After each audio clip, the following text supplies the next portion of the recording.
السلام علیکم ناظرین، آپ دیکھ رہے ہیں انجینئرنگ ریویو اور میں ہوں آپ کا میزبان محمد صلاح الدین۔ پینڈیمک کے بعد بہت سارے چیلنجز پوری دنیا کے سامنے ہیں۔ ایک طرف جو میٹیریل کی کاسٹ ہے وہ مہنگی ہو رہی ہے، سپلائی چین کے ایشوز ہیں۔ دوسری طرف ان چیلنجز کے ساتھ ساتھ اپرچونٹی بھی بزنس کی بڑھ رہی ہے۔ جو چیزیں رکی ہوئی تھیں وہ کھل گئی ہیں اور جو کام رکے ہوئے تھے وہ اسٹارٹ ہو گئے ہیں۔ ان چیلنجز اور ان اپرچونیٹیز کو ہماری پاکستانی کمپنیز کیسے دیکھ رہی ہیں اور اس کو کیسے ٹیکل کر رہی ہیں، اس موضوع پہ گفتگو کرنے کے لیے آج ہم IMS انجینئرنگ کے دفتر میں آئے ہیں اور ذیشان صدیقی صاحب ہمارے ساتھ موجود ہیں۔ ان سے ہم بات کریں گے کہ IMS نے ان چیلنجز کا کیسے سامنا کیا اور آگے مستقبل میں وہ ان اپرچونیٹیز کو کیسے دیکھتے ہیں۔ Thank you very much Zeeshan, آپ نے ہمیں ٹائم دیا۔ Thank you sir. صلاح الدین صاحب کیسے ہیں آپ؟ الحمدللہ۔ ذیشان صاحب، سب سے پہلے تو یہ بتائیے گا کہ جیسے میں نے انٹرو میں بھی ذکر کیا کہ پوری دنیا کے اندر چیلنج آ رہا ہے سپلائی چین کا،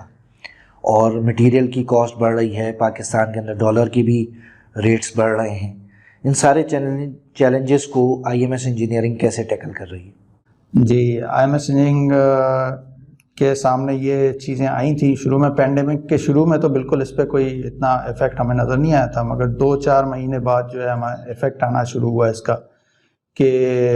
گلوبل سپلائی چین میں افیکٹ ہونے شروع ہوئے، کنٹینرز کی شپمنٹس کی ڈیلیوریز کے مسئلے شروع ہوئے۔ پھر باقی جا کے 6-8 مہینے بعد ہمیں یہ بھی افیکٹ آنے شروع ہوئے کہ بعض دفعہ کوئی چپ اویلیبل نہیں ہونے کی وجہ سے وہ ماڈیول ہی ہمیں اویلیبل نہیں ہو پا رہا تھا۔ مطلب وہ پیچھے چپ اویلیبل نہیں ہے تو سپلائرس نے ہم کو ریگریٹ کرنا شروع کیا یا ہم کو ڈیلے مہینوں کے حوالے سے بتانا شروع کیا کہ یہ اتنا مہینہ ڈیلے ہو جائے گا، 1 مہینہ، 2 مہینہ، 4 مہینہ، کیونکہ پیچھے وہ جو IC بن رہی تھی وہ کسی خاص کنٹری میں بن رہی ہے تو وہاں سے وہ بن کے نہیں آ رہی ہے تو ان کا وہ آگے پروڈکشن نہیں ہو پا رہی ہے۔ یہ اس طرح کے افیکٹ آنے شروع ہوئے تھے ہمارے پاس ڈیلیوریز کے حوالے سے۔ پھر ہمیں بیک اپ پلانس میں جانا پڑ رہا تھا کہ پیچھے ہمیں کسی دوسرے پروڈکٹ میں جانا پڑ رہا ہے، اس کے دوسرا ریپلیسمنٹ اس کی تلاش کرنی پڑ رہی ہے۔ اس طرح سے ہمیں کافی اس طرح کے پینڈیمک کے بعد ہمارے پاس یہ افیکٹس آئے ہیں۔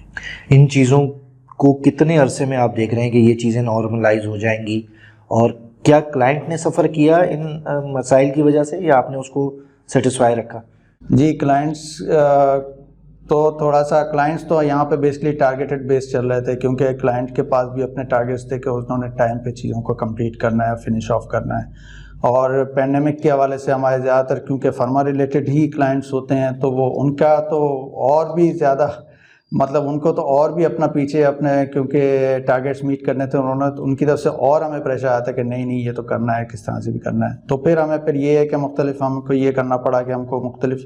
سپلائی چین میں مختلف سپلائرز کے پاس جانا پڑے۔ ہمارے پاس کیونکہ ملٹیپل آپشنس اویلیبل رہتے ہیں جہاں سے ہم سامان وغیرہ اور پروکیورمنٹ کر سکتے ہیں، تو ہمارے انٹرنیشنل بہت سے پارٹنرز ہیں جس میں شنائڈر ہمارا سب سے بڑا پارٹنر ہے جس سے ہم ڈیل کرتے ہیں اور اس سے ہم سپورٹ لیتے ہیں، اور پھر ہمیں پھر جو ہے ان سے پھر مختلف آپشنس لے کے اور ان سے پھر ہم کو اپنی ریکوائرمنٹ پوری کرنی پڑی کلائنٹس کی۔ تو ذیشان، یہ چیلنجز بھی ساتھ ہیں، دیگر چیزیں بھی ہیں۔ IMS کی اپنی ایک بڑی رچ ہسٹری ہے اور بہت سارے پروڈکٹس اور بہت ساری جو آپ کے پاس سروسز موجود ہیں۔ تھوڑا سا IMS کے حوالے سے ہمیں بتائیے گا کہ کن کن پروڈکٹس میں ڈیل کر رہے ہیں، کون کون سی انڈسٹری کو سرو کر رہے ہیں اور کس طریقے سے کام کرتے ہیں آپ لوگ۔ IMS جو ہے تقریباً آج سے 25 سال پہلے 96 میں اسٹیبلش ہوئی تھی، اور ہمارے محمود صاحب جو ہے وہ اسی بیک گراؤنڈ کے ساتھ آئے تھے، کنٹرولز کے بیک گراؤنڈ کے ساتھ، اور انہوں نے یہ انیشیٹ لیا تھا کہ ہم کو جو ہے آج یہ جو مارکیٹ ہے، جو فیوچر ہے، وہ انسٹرومنٹیشن اور بلڈنگ آٹومیشن کی طرف ہی جا رہی ہے۔ تو انہوں نے پھر اس کو ایز اے رسپانسبلٹی لیا، اور پھر یہ IMS اس وقت انسٹرومنٹیشن اینڈ مینجمنٹ سسٹمز کے نام سے انٹروڈیوس ہوئی مارکیٹ میں، اور پھر ہم نے پھر جو کام شروع کیا اس وقت صاحب بابا کولمین کے نام سے کنٹرولز کی کمپنی تھی، جو کہ پھر مرج ہوتی چلی گئی، انوینسس ہوئی، پھر ٹیک ہوئی، اور پھر آج کل شنائڈر کے نام سے وہ ہوتی ہے۔ اس کے ساتھ ہم نے کام شروع کیا، اور ہم بھی پھر اسی طرح فیزنگ ہوتے گئے، انسٹرومنٹیشن مینجمنٹ سسٹمز رہے، پھر IMS انجینئرنگ پرائیویٹ لمیٹڈ کے نام سے آج کل ہم بزنس کر رہے ہیں. اور ان 25 سالوں کے دوران آئی ایم ایس نے جو کنٹرول سے یا بی ایم ایس سے کام شروع کیا تھا اس کو لیتے ہوئے آئی ایم ایس پھر اس کی پورٹ فولیو ایسے بڑھتی چلی گئی کہ جیسے کلائنٹس کی ریکوائرمنٹس آتی چلی گئیں کہ بھائی ہمیں یہ بھی ریکوائرمنٹ ہے. تو پھر آئی ایم ایس نے اپنے آپ کو اسی طرح سے ایکسپینڈ کیا, ای ایل وی سولوشنس پہ لے کے گئی, پھر fire alarm system, fire suppression systems, ٹھیک ہے, اس میں پھر آپ کے ایکسیس کنٹرول سسٹم, ٹرنسٹائلز اور پبلک ایڈریس سسٹم, اور اس طرح سے مطلب کوئی لمٹ نہیں رہی پھر آئی ایم ایس کی. تو کوئی بھی آٹومیشن یا کنٹرول سے ریلیٹڈ کوئی انکوائری ہو تو ہم نے کوشش کی کہ ہم کسی کلائنٹ کو منع نہ کریں اور اس کو ایک سولوشن پرووائڈ کریں, انٹیگریٹڈ سولوشن پرووائڈ کریں, تاکہ اس کو سارے اپنی چیزیں ایک ہی جگہ پہ انٹیگریٹڈ پلیٹ فارم پہ اس کو اویلیبل ہو. آج بھی ہم اسی طرح سے کر رہے ہیں کلائنٹس کے ساتھ کہ ہم ان کو انٹیگریٹڈ سولوشنس دیتے ہیں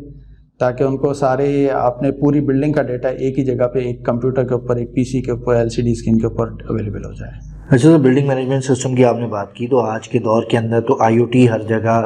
چھا رہا ہے, آرٹیفیشیل انٹیلیجنس ہے, تو بلڈنگ مینجمنٹ سسٹمز کے اندر اور ہمارے ہاں جو سیٹ کلچر ہے وہ کیسے اس چیز کے اوپر کنونس کرتے ہیں آپ لوگ کہ یار یہ بلڈنگ مینجمنٹ سسٹم کی ضرورت ہے آپ کو, اور یہ جو آئی او ٹی بیسڈ چیزیں ہیں اس میں لوکل جو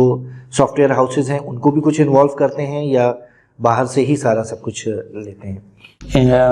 آپ کا اچھا سوال ہے. آج کل انٹرنیٹ آف تھنگس کے اوپر ہی ہمارا ڈیٹا جا رہا ہے, اور وہ اب تو یہ ہو رہا ہے کہ ریموٹ مانیٹرنگ اور کووڈ یہ جو آیا تھا اس کے بعد سے تو یہ بہت زیادہ ہو گیا ہے کہ آپ کو ریموٹلی اپنی سائٹ کا پتہ ہو کہ ریموٹ سائٹ پہ کیا چل رہا ہے. اس کے الارمس ہو, آج کل تو آئی پیڈ کے اوپر آپ کے موبائل فون پہ الارمس آ جائیں کہ اگر کوئی چیز ڈیویٹ ہو رہی ہے, کوئی پلانٹ میں مشینری بند ہوئی ہے, شٹ آف ہوئی ہے, کوئی الارم جنریٹ ہوا ہے, تو آپ کو فوراً اس کا نوٹیفیکیشن مل جائے. تو اور پھر کلائنٹ کی طرف سے تھوڑا سا ہمیں یہ ہوتا ہے کہ وہ اس کو کلائنٹ یہ سمجھتا ہے کہ اگر ہمارا ڈیٹا ہمارے بلڈنگ سے باہر نکلا تو وہ جو ہے وہ ایک رسک پلیٹ فارم میں چلا گیا. تو یہ ایک ایشو آتا ہے جو کہ سائبر سیکورٹیز اور یہ وہ جو برانڈ ہم ڈیل کرتے ہیں شنائڈر الیکٹرک کا, تو اس میں ہمارے پاس یہ ہے کہ پیچھے سائبر سیکورٹی یہ وہ سارے اس کے سافٹ ویئرس ہیں, اور ہمارے پاس ایشورنسز ہیں کہ وہ ان چیزوں سے, وائرس تھریٹ سے اور ان سے وہ سیفڈ ہے. تو یہ ہمارے پاس ساری ایشورنسز ہیں ان کے پاس سے. تو ہم یہ پھر یہ ہوتا ہے ڈیٹا کہ اس کو جو ہے ایک جگہ سے دوسری جگہ ٹرانسفر کر کے اس کو ڈیش بورڈ میں دکھایا جاتا ہے. تو پھر آپ اس کو دنیا میں کہیں بھی اس کو آبزرو کر سکتے ہیں, اپنے پیرامیٹرز کو آپ مانیٹر کر سکتے ہیں, چیزوں کو دیکھ سکتے ہیں کہ پلانٹ کس ایفیشنسی پہ چل رہا ہے اور کس طرح سے چل رہا ہے. Thank you very much Zeeshan, آپ نے ہمیں ٹائم دیا. انشاءاللہ آپ سے آگے بھی ملاقات ہوتی رہے گی. تو ناظرین, آج ہم موجود تھے آئی ایم ایس انجینئرنگ کے آفس کے اندر, اور یہاں پہ ہم نے کچھ آفٹر کووڈ چیلنجز کے اوپر بات کی اور آئی ایم ایس انجینئرنگ کی ہسٹری بھی معلوم کی. امید ہے کہ آپ کو ہمارا یہ انٹرویو کا سلسلہ پسند آئے گا. اگر آپ کو پسند آتا ہے تو ہمارے چینل کو سبسکرائب کیجیے, لائک کیجیے اور شیئر کیجیے. Thank you very much.